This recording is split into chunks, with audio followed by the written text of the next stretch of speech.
This Jamaican pepper steak recipe is an absolute belter of a midweeker. It is super easy to make, it takes less than 20 minutes from start to finish, packed full of flavour, and I think you're going to love it. The first thing we're going to do is get 400 grams of quick frying steak and add our jerk seasoning, corn flour, honey for a little touch of sweetness, reduced salt, soy sauce, and some water. If you're not in a rush, you could just do this as a marinade and do it the day before, or even just a couple hours before and pop it in the fridge. I'll just give the beef more flavour. It's not necessary. I didn't do it for this video and the recipe was still absolutely delicious. When it comes to cooking, we're going to heat a wok on a high heat, add some more oil, and we're going to cook some peppers and spring onions. I think these vegetables work really well for the colour and flavour, but as always, you could add anything that you've got in your fridge. You could put mushrooms in this, sugar snap peas, whatever. It's really flexible. Then when the veg is softened, you add your garlic, your ginger, and your chilies along with your beef, and you're just going to reserve that sauce. So we'll use a slotted spoon because we want to keep the sauce in the bowl. You're then just going to give that a very quick fry for a couple of minutes. I actually increase the temperature there to almost as high as it can go. Keep stirring it so it doesn't stick to the bottom of the pan, but you just want to get some colour on the beef and make sure it is cooked. Once it's pretty much ready, you're just going to add that sauce back into the pan and just give it about 1 minute. If you've added a load of veggies, you might need to add a little bit more stock to this,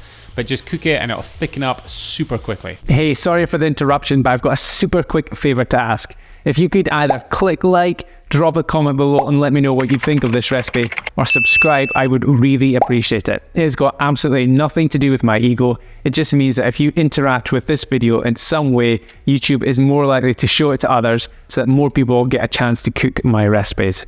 Thanks in advance. Now back to the recipe. Plate it up, garnish with coriander, and get stuck in. As always, if you'd like the full recipe, you can get it in my app. There's a link to download it in the description below. See ya!